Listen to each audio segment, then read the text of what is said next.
15 లక్షల విలువ చేసేటువంటి 100 తులాల బంగారం మీకు దొరికితే, లేదా మనలో ఎవరికైనా దొరికితే తిరిగి ఆ యజమానులకు మనం ఇచ్చేస్తామా 6 నెలల తర్వాత? అదే జరిగింది. ఆ కథ ఏమిటో మనం తెలుసుకుందాం. నమస్కారం మిత్రులారా, మీరంతా ఎలా ఉన్నారు?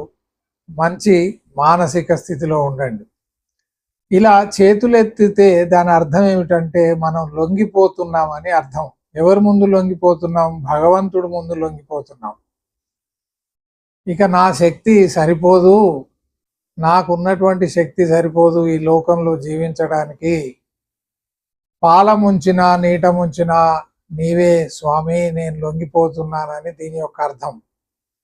దొంగలు కానీ టెర్రరిస్టులు కానీ చూడండి, పోలీసుల ముందు లొంగిపోయేటప్పుడు ఇలా చేతులెత్తి వచ్చేస్తారు, ఆ పొదల చాటు నుంచో, ఆ దాక్కున్నటువంటి ప్రదేశం నుంచి.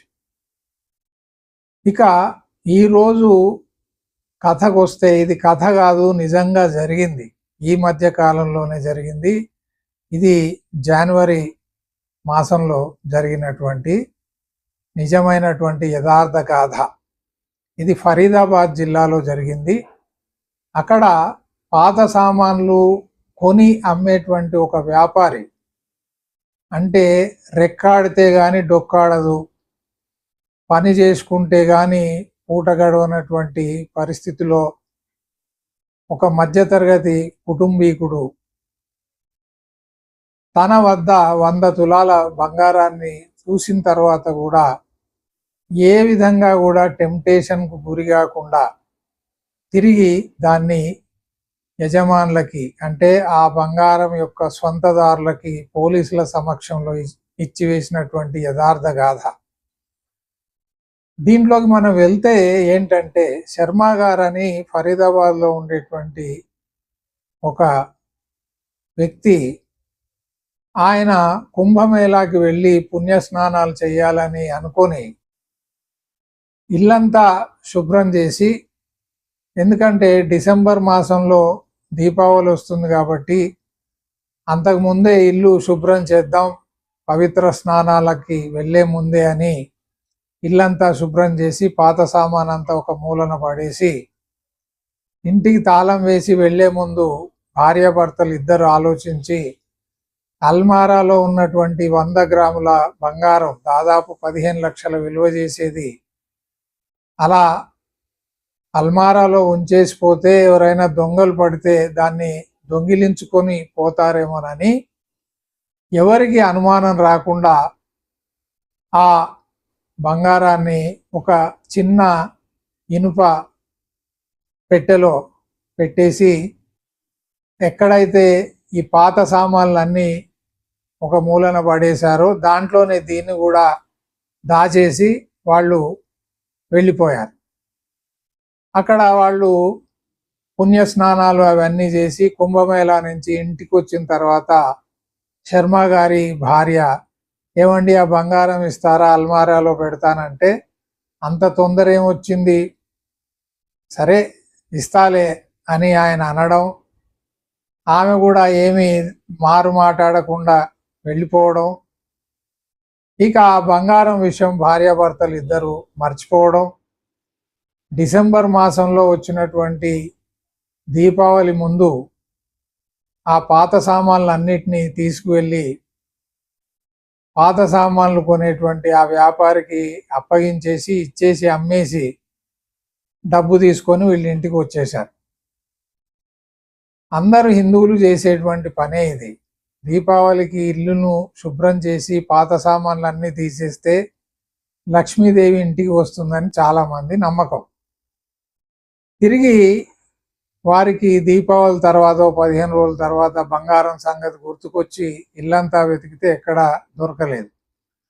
వెంటనే ఈ పాత సామాన్ల వ్యక్తి దగ్గరికి వెళ్ళి, ఇలా మా బంగారం పోయింది, మీకేమైనా దొరికిందా అంటే, ఆయన నాకు దొరకలేదు, నేను చాలా నిజాయితీగా ఉండేటువంటి వ్యక్తిని, నాకు దైవ భక్తి, దైవం అంటే చాలా భయం కూడా, ఎలాంటి పాపం చేయాలన్నా నాకు చాలా భయం, నాకు దొరికితే తప్పకుండా మీకు తెచ్చి ఇస్తానని చెప్పడం, వాళ్ళు ఫోన్ నెంబర్ ఇచ్చి ఇక బంగారం మీద ఆశ వదులుకొని వాళ్ళ ఇంటికి వెళ్ళిపోయారు.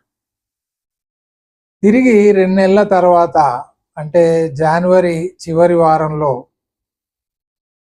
ఆ పాత సామాన్లు అమ్మేటువంటి వ్యాపారి సామాన్లను అన్నిటినీ సర్దుతుంటే ఈ ఇనుప పెట్టె కనిపించింది.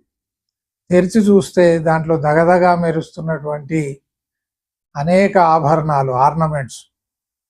ఇవి తప్పకుండా శర్మ గారివే అవుతాయని గ్రహించినటువంటి అతను ఆ బంగారు ఆభరణాలన్నీ ఆయన తీసుకొని ఒక గోల్డ్ స్మిత్కి చూపించినప్పుడు ఇవన్నీ బంగారు నగలే అని ఆయన చెప్పడం, అలా అవి బంగారు నగలే అని ధృవీకరించుకున్న తర్వాత ఆ నగలను తీసుకొని వచ్చి తన భార్యకు పిల్లలకు చెప్పినప్పుడు ఇది మన సామాను కాదు, ఇది ఈమాన్ కా కామ్ నహియే, అంటే నిజాయితీగా బ్రతకడం ఇలా కాదు అని మొత్తం కుటుంబం కూడా అంగీకరించి వాటిని ఏసీపీ దగ్గరికి తీసుకెళ్లారు.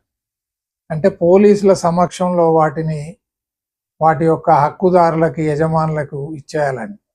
ఏసీపీ ఆశ్చర్యపోయాడు. ఈ రోజుల్లో ఎవరయ్యా 100 రూపాయలు ఒక వ్యక్తి యొక్క జేబు నుంచి జారి పడుతూ ఉండడం చూసి కూడా తీసి జేబులో పెట్టుకొని ఇంటికి చక్కగా వెళ్ళిపోయేటువంటి పరిస్థితులు ఈ రోజుల్లో ఉన్నాయి.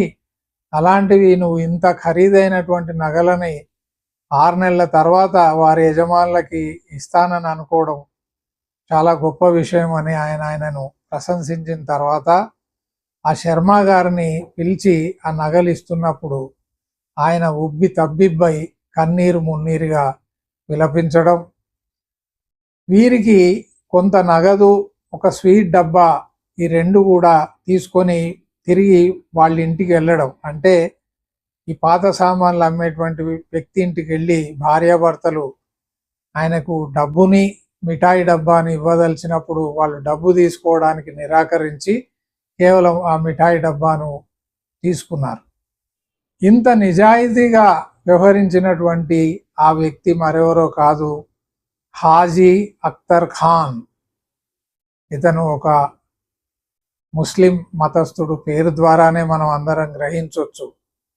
కానీ భగవంతుడు అంటే అపారమైనటువంటి భక్తి, అల్లా అంటే అపారమైనటువంటి భక్తి, అలాగే ఫియర్ ఆఫ్ గాడ్ అంటే ఏదైనా నేరం చేయాలంటే దైవాన్ని చూసి జంకేటువంటి వాడు, దైవాన్ని చూసి భయపడేటువంటి వాడు.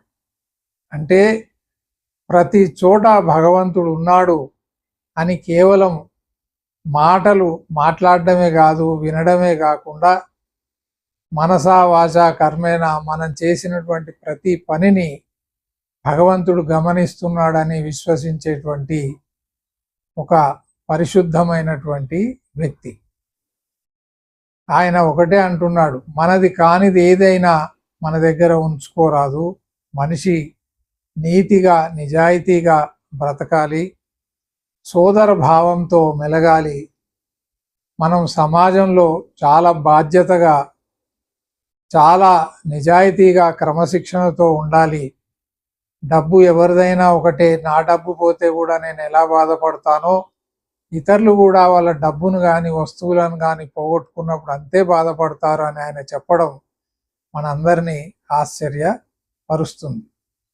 ఈ కలియుగంలో కూడా ఇలాంటి మహనీయులు, ఇలాంటి గొప్ప హృదయం కలిగినటువంటి వారు, పవిత్ర ఆత్ములు, వారు ఏ మతస్థులైనా వారిని మనం ప్రశంసించాల్సిందే. వాళ్ళ జీవితాన్ని మనం స్ఫూర్తిగా తీసుకొని ఎంతో నేర్చుకోవాల్సిందే.